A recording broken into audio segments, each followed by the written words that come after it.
Well, I'll be honest with you, the games I play with this deck, it feels the exact same as it's has played for the past 2.5 months. It's like almost the exact same deck, minus the one less jet. So you're going from the good Spright cards to draw are 2 blue, jet, and starter, because when you summon a level 1 monster, these are the cards that let you play through infinite hand traps and disruption, because if they stop, obviously if they stop the jet, you can just overlay or go into your sprint and then continue that way. And if they don't hand trap your blue or your jet, then whoa, that also gets you a search. So drawing these are obviously the best, and certainly lowering copies of these from the banlist hits, it does hurt. But at the same time, you went down from 6 copies to 5 copies. So that means majority of the time, it's going to be the same. And it's that 1 out of 6 times where you would have drawn one of these and you don't draw them now. That's when it matters. But still, 5 out of 6 times, it's still going to feel like you're playing the same deck. Is basically what I've gathered from playing this. Because the thing with the swap frog is you can run the swap frog, you can run the frog engine. Drawing dupe frog does not feel any worse than drawing swap frog.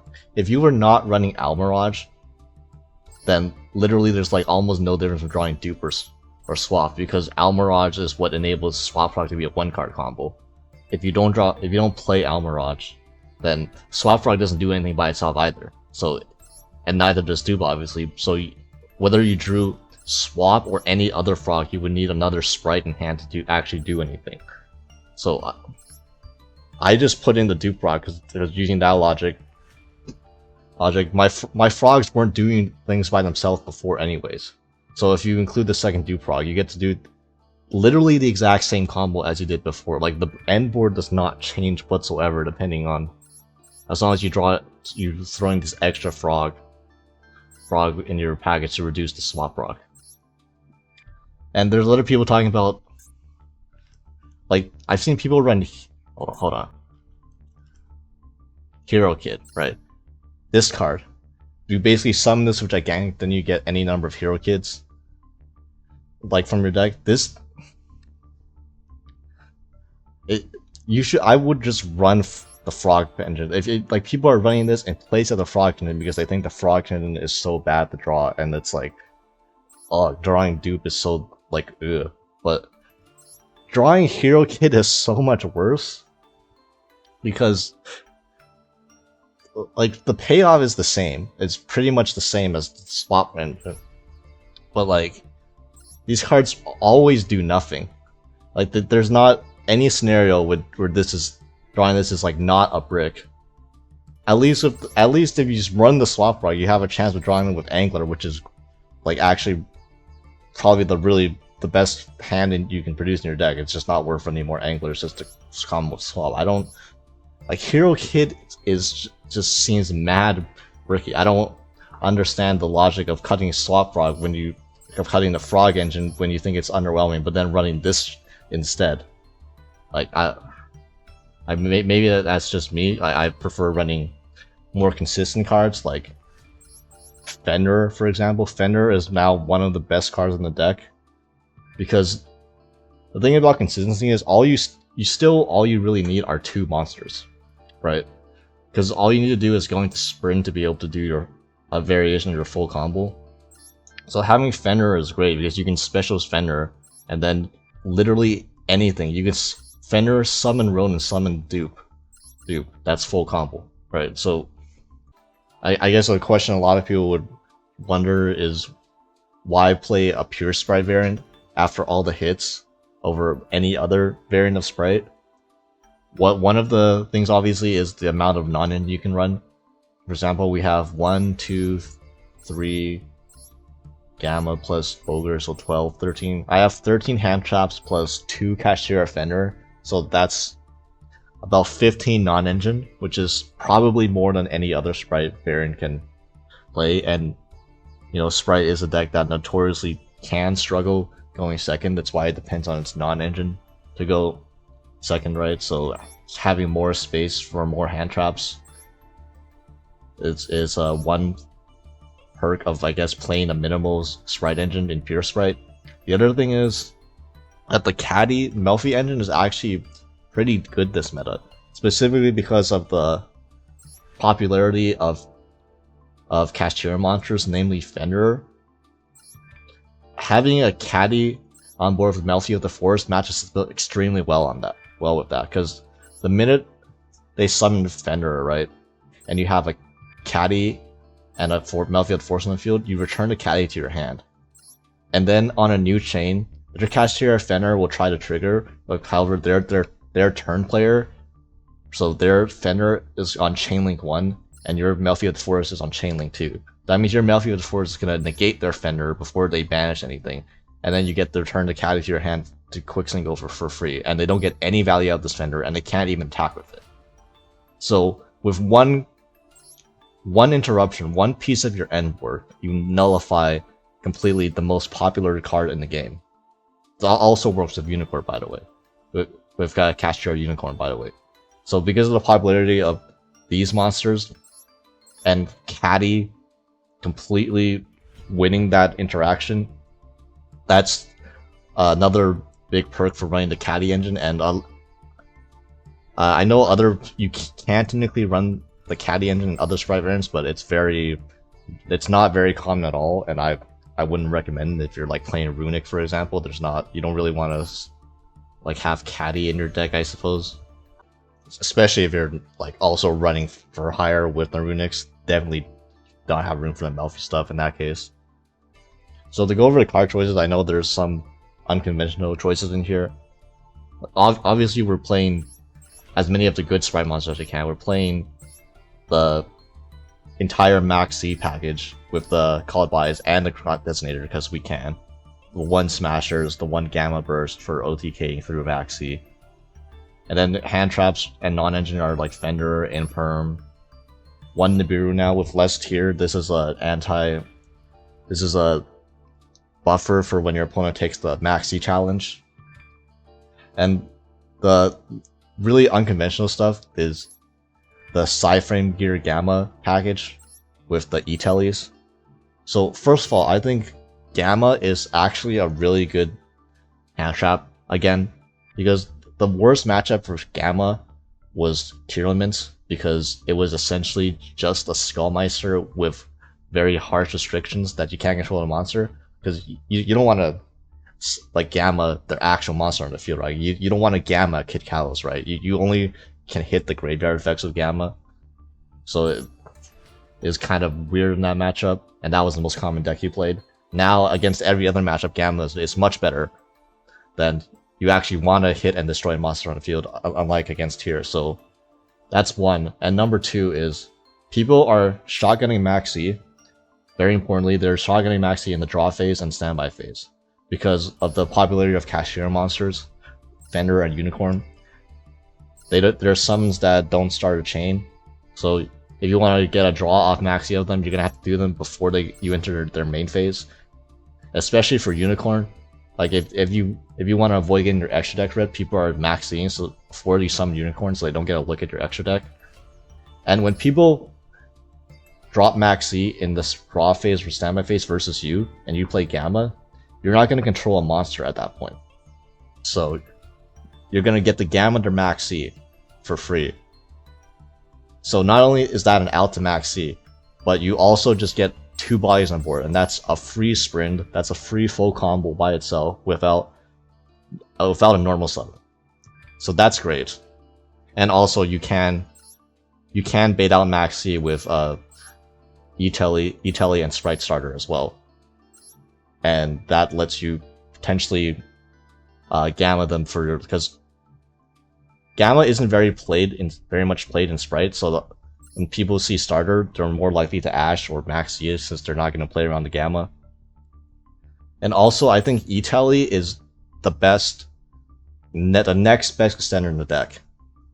Right? It's better than extra copies of Red and Carrot, because if you just draw Red or Carrot, right, they're not helpful as disruptions, right? Because if you don't have another extender on top of that, such as one of the good Spright cards, you're gonna be using the red or the carrot that you summon as a link or Xyz material anyways. So you're not going to get to keep it on the field as your end board most of the time anyways, unless your hand's already cracked. But if your hand's already cracked, then doesn't matter what extend you have anyways. So, and then the restrictions are you have to control a monster on the field, which I know it doesn't seem like the biggest deal how controlling a level 2 monster in a Spright deck, but the deck really struggles going in second because of the ability of your opponent to remove your normal summon and to remove monsters from your board. And because that's the best way to stop Spright, is just keep them off level 2 monsters so that they can't special summon their extenders. And if they do that, then Spright Red and Spright Carrot don't really help you play into boards that way. However, E-Tele does, because it's just a free special summon. It lets you play through removal on your normal summon. It also lets you play without normal summoning at all. So if you have like a beaver, you can commit later. I like that utility a lot better than just drawing extra copies of Red and Carrot that I can't keep on the field anyways because I need to use them as material. Because yeah, 90% of the time, if you don't start with one of the good sprites like Blue, Jet, or Starter, the extra extend that you E-Tele or use, or the extra red you carry, it's not gonna stay on the field anyways, like I mentioned. So yeah, and obviously since we're running the E-Tele, that's why I'm playing the Ghost Ogre. This might be ambitious because it's really bad against Tier obviously, but if Tier is less in the meta, then this gets slightly better. But there's also a lot of decks where that's still Ghost Ogre is just mediocre against, like Labyrinth and stuff, and it's like iffy against Kashtira. But it's an option to where if you have E-Tele and you don't need E-Tele as an extender, you can just use it to summon Ghost Ogre on your opponent's turn, and maybe it's good, maybe it's not. Maybe you don't need to run this. Like, it's literally only here as a target for E-Tele, so this is like the 40th card. As for the extra deck, the extra deck is super standard. Like, you have the two Synchro 4s. You have Centauria for Zeus, Melffy of the Forest, Onibimaru double gigantic, Zeus package, Altart IP, the most important card in the deck. I mean, if you don't have this, you might as well not play the deck. Let's be honest here. Double Elf, it's still legal, so you're gonna run a Sprint and then the 2 IP targets. I mean, yeah, I guess I'll show some replay, although the replay is gonna look very similar to what it looked like last month too. Alright, so we open Angler, Jet, and Maxi, and we have the Alpha Maxi. So yeah, this is a typical Spright hand. Yeah, I'm really feeling the Banlist hits with this hand right now. So you normal summon Angler, then you get Jet, right? And Jet will get Starter, obviously, which will get Blue, and that'll get Carrot. And here we'll go into Gigantic, display on the Bureau, I suppose. Here comes the Swap Rock. Swap Rock dumps the Rodent Totem. Blink those two off into Elf. Bring back the Swap Rock, and we're gonna dump the Dupe Rock. This is the only reason why you run Dupe Rock. In combos where you open literally any normal summon level 2, could be Maxi, could be Dupe Rock itself, plus one of Blue, Jet, or Starter. You still have the full combo board. You link these two off into Sprint. I'm just gonna send the second Angler and get the Beavers out. Then we're gonna banish Dupe, summon out Rodent, Melffy of the Forest, add Caddy, resummon Rodent again by banishing the Swap, go into IP, Carrot, and then summon Caddy. And yeah, this is the literally the exact same board as pre-Banlist. And we're gonna Maxi. Opponents playing Runick Stun, of course, and they had no way to bait out the Carrot. Unfortunate for them. So see you carve the Mias. See ya, Bozo. Also, this fact that we have a Call It by Solaris because it makes their 5 Rainbow Magician do absolutely nothing. And they're still during our opponent's turn, so we get back the Jet to search Smashers for follow-up Floodgates and make the Avermax. Then we're gonna Smiting Storm a Gary, which is gonna trigger the Caddy, which we can just use to put the Gary back. Yeah. That's basically showcasing why you need to, if you want to, go full combo, you run the dupe proc, and that's the only reason why you do run the dupe proc still. All right, so I mean, this is the best hand in the entire game. The best hand this deck can produce. You can special Fender to bait out hand trap, I guess. The Fender DLC is completely not needed. You can still normal the Beaver, get the Gigantic, get the Swap Frog to dump the Ronin. The fact that we have Dupe in hand doesn't matter because you can just return it and then send Dupe into the grave. And starter out the blue. And you notice I didn't even get Jet. I just went Spright blue directly into Spright carrots. Because I just value playing around evenly, I suppose, and I can just save the Jet for later because with the Kashtira Fenner we have way too many bodies for the combo anyways. So you can put any two bodies into Elf, link off the Fenrir into Spright Sprint because I'm gonna need that monster space, and get two Beavers out of the deck, go into Melffy of the Forest, detach to get Caddy, Spright Elf revive literally anything to go into IP Masquerena, special carrot, and end phase special Caddy. This is literally the exact same board as it was pre-balanced. In fact, you didn't even need to run dupe, because I didn't even use the Ronin the second time, because I drew the Fender. So, yeah, most of the games I hardly notice the difference a lot of the time.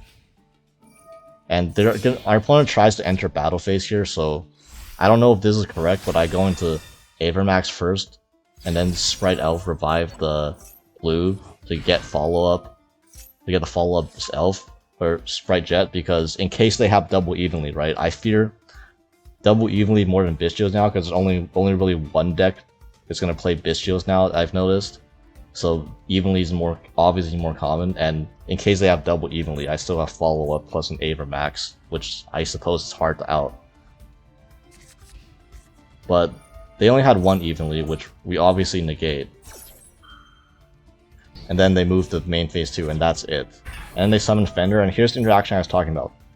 You bring Caddy back, Fender will trigger Chainlink 1, but the Melffy of the Forest will trigger Chainlink 2. The Melffy of the Forest is going to negate the Fender. So they can't banish anything face down. And I'm just going to summon Penny right now, because they already used their battle phase, so there's no threatening the Herald Arclight by entering battle. They can also, Fender's negated completely. And they're playing, man, what a great deck, summon Side Beast, summon Rise Harp. Alright, so it's level 7. I let this all go, because like, what threatening thing can they do? Big Eye what? My Spright Elf because you can't target my Herald? Okay, cool. And then they summon Ascendant of Thunder going to Shangri-La. Not a single thing they did that entire turn was threatening. Which is why I didn't even use the Herald of the Arclight at all. But Kashtira is a good deck with that, guys, I swear. And then they have Preparation. This is the only threatening thing they have, because they can special summon back a Kashtira monster. So I'm going to Herald of it, the Arclight it, and now suddenly they have no interruptions because we have double Ash in hand. Yeah, and yeah, our opponent's gonna just see the writing on the wall after you summon the Jet that we searched last turn. So yeah, the end board is still pretty tough to play through. It still has follow-up and other shit.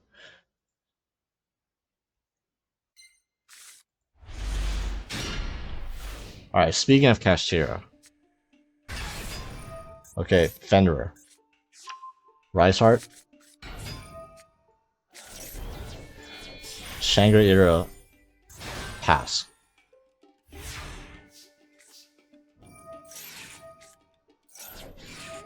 Okay.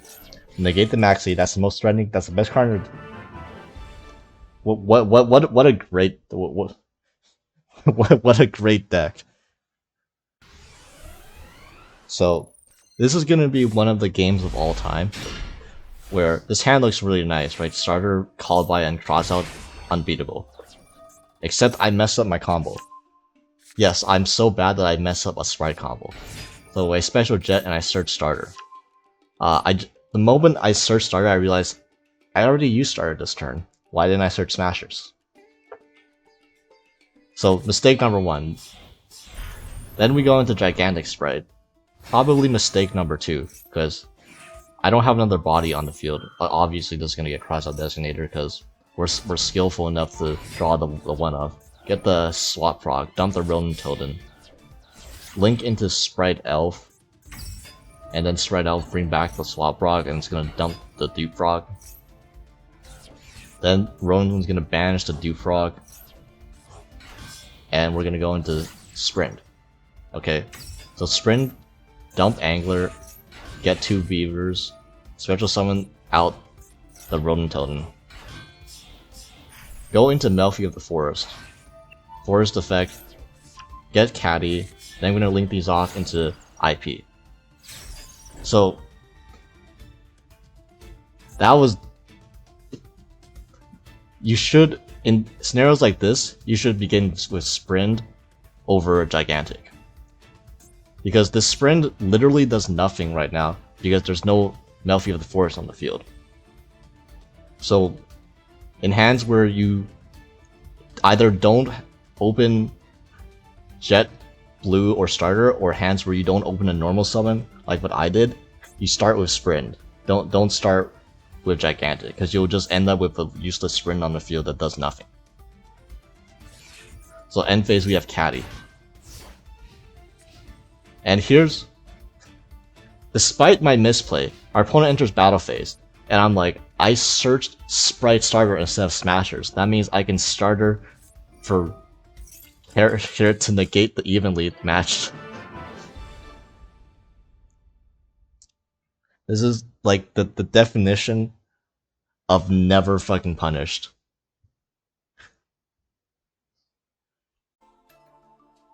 So do I think this is the best Spright variant going forward? No, I don't. But it's not because like the deck is that much worse than it was before. This, like, honestly, most of the games I don't really notice a difference.